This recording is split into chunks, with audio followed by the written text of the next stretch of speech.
Professor Joseph Davis. I'm on the faculty and I'm director of the MA program in Jewish Studies. That's a hard question. There's a line I read once that that for many people, there's one person, one author, sometimes one book that represents all of the potentialities of literature, represents all of civilization almost. For some people it's Shakespeare or Dickens or Dante even. For me,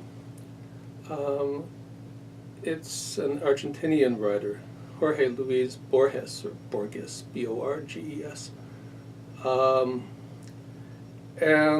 I love him. And he has limitations and flaws, but for me he represents Western civilization. I like Western civilization, which also has flaws.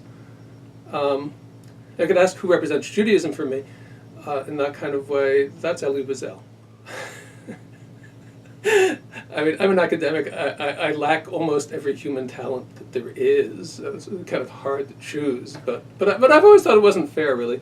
That my father is a talented storyteller, and then my grandfather, my uncle, my aunt. I didn't inherit this gene at all. I can't tell stories. I regret that.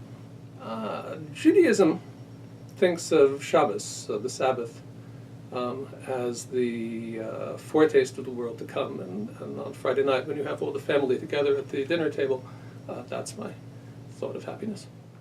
Last thing I read, actually, honestly, was a book called Twilight of the Gods by Richard Garnett. It's a collection of stories that are set in the early Middle Ages. Garnett was a librarian at the British Museum around 1910. It's hard to predict the future, but demographics is kind of locked in.